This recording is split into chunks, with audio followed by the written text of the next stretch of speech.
Skill 22, solving quadratics by factoring. In this skill, we're going to factor quadratics and identify zeros of those factorable quadratic functions, and then we'll describe all the parts of a quadratic, including the zeros. First, we have a few vocabulary words. When solving quadratic equation, this means that we are finding the x-intercepts of the graph of a parabola. These are also sometimes called the zeros or the roots of the function. To find the zeros, we're going to use the zero product property.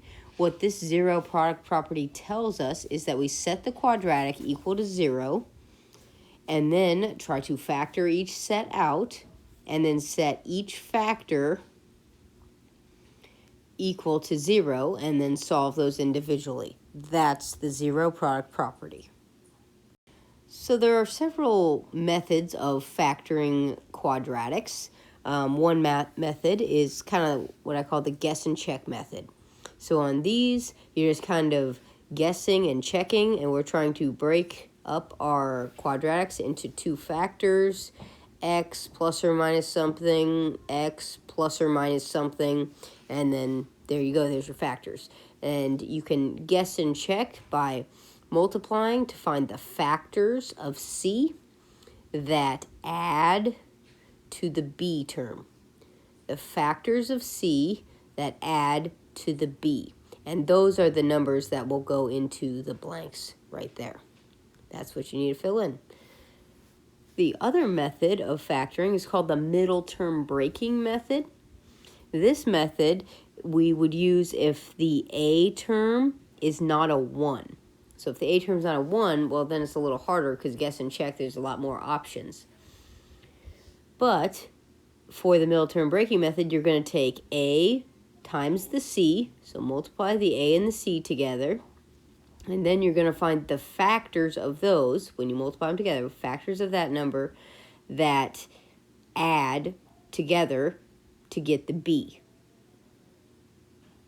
So it's the same concept. We're still, finding factors that add to the b term, but we need to multiply a times c first. And then how we're going to break it up is we're going to have ax squared plus some part of b x plus another part of b x plus the c. And then how we're going to deal with that is we'll break it apart and group, and then what we end up doing is factoring out what we can out of this one. So you'll at least be able to factor out an x, maybe something else too. And then you'll be left with something in here. And then we're going to factor something out of here. Don't know what it will be, but you can factor something out. And then you'll be left with x something in here. Now the key thing here is these parenthesis parts need to be the same.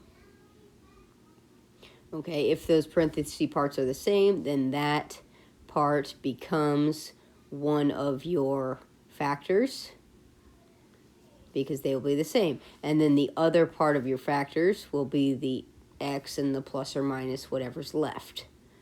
Whatever is left over will be the other part, and it could be plus or minus. And then we have some basic ones for kind of some special situations. This first one, factoring out a monomial. If we have like an x in every term, ax squared plus ax, well, we have an a and an x in every term, so you can factor out an ax and be left with something else. So that's factoring out a monomial.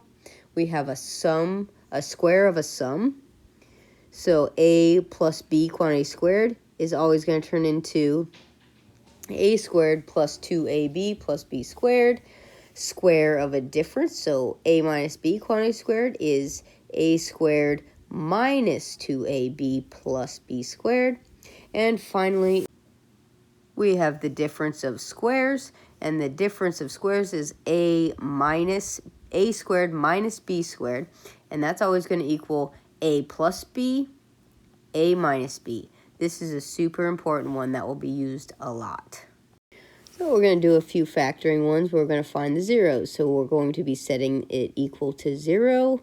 0 equals x squared minus 5x plus 6. And then we're going to factor, and it's going to break up to x and x. So I need to find the factors that multiply to get 6 and add to get a negative 5. So multiply to get the 6, add to get the negative 5. So 1 times 6 and 2 times 3 are the ways to multiply to get 6. Now, how can I add together to get a negative 5?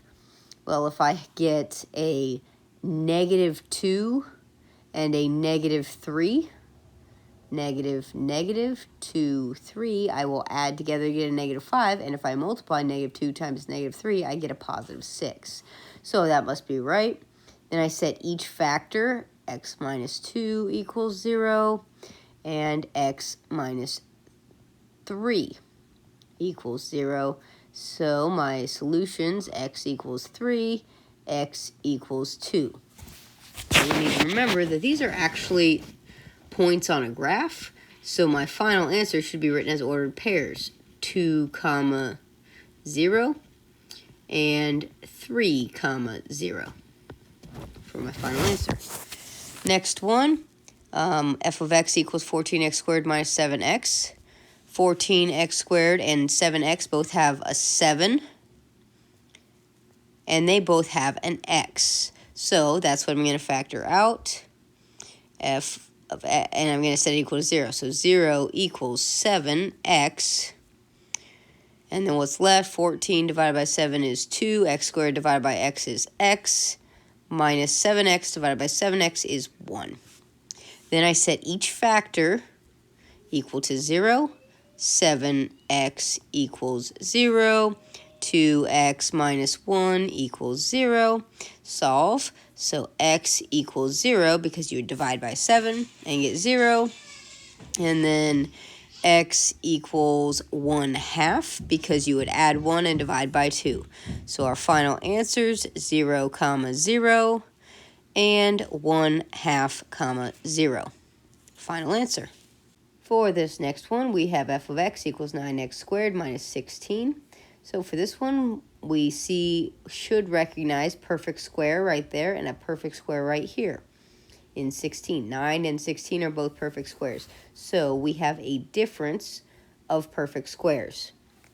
So I know that when I break them up, it's going to be something plus something and that same something minus something. To figure out what those things are, take the square roots. Square root of 9 is 3. Square root of x squared is x. So one of my terms is 3x. And then the square root of 16 is 4. So my other term is 4. So I have 3x plus 4 and 3x minus 4. And this is what I set equal to 0. So then I'm solving 3x plus 4 equals 0. And 3x minus 4 equals 0. Solving this, we get x is equal to negative 4 over 3, and x is equal to positive 4 over 3. So we have negative 4 over 3, 0, and positive 4 over 3, 0 as my roots. And the last problem, we have x squared minus 7x plus 12. So I'm going to figure out what do I multiply to get the 12 and add to get the negative 7. All right, so 12, we have 1 times 12, 2 times 6, 3 times 4. So the only way to add to get 7 in any way, shape, or form is with the 3 times 4. So our factors, x and x, and if I have a negative 3 and a negative 4, they multiply to a positive 12, and they would add to a negative 7. So negative 3 and negative 4. And then I will set each one equal to 0. X minus 4 equals 0. X minus 3 equals 0. And then we solve each of those. X equals 4. So that's 4, 0. And x equals 3. So that would be 3, 0 for my roots. And for our last example, we're going to use the middle term breaking method here, and I already got started. We always start by multiplying the a times the c, and that's where I got the 60. And then I found the factors of 60, 1, 62, 30, 320, 415, 512, and 610. So now we need to find the ones that will add together to get 32. Well, the only way to add anything and get 32 is the 2 and the 30. So when I'm setting this up, I'm going to 0 equals 5x squared, and then I'm going to have a couple blanks because this is what I'm breaking my middle term into, and then the plus 12. Okay, so what am I breaking it into? A 2x and a 30x. So plus 2x and plus 30x.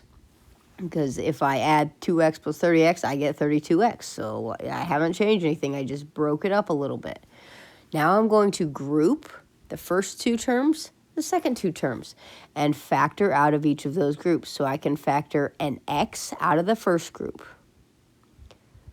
0 equals, and then I factor the x out, leaving me with 5x plus 2.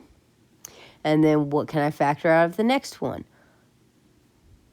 30x and 12. What can I factor out of both? I should find that I can factor out a 6 out of both, leaving me with 5x plus 2. Now, to check to see if I'm on the right track, these two things left in parentheses have to be the same. They are, so I must have done it right. 0 equals 5x plus 2, and that now becomes one of my factors.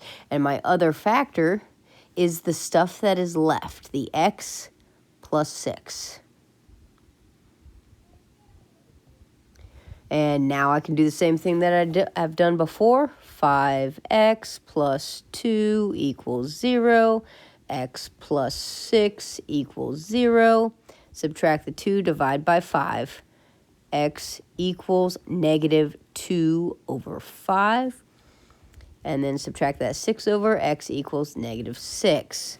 So therefore, my final answer, negative 2 fifths, 0, and negative 6, 0 for my roots. And that's going to be it for your notes on Skill 22, solving quadratics by factoring. Make sure you bring your questions to class, and then we will work on some more problems with factoring and get ready for your quiz.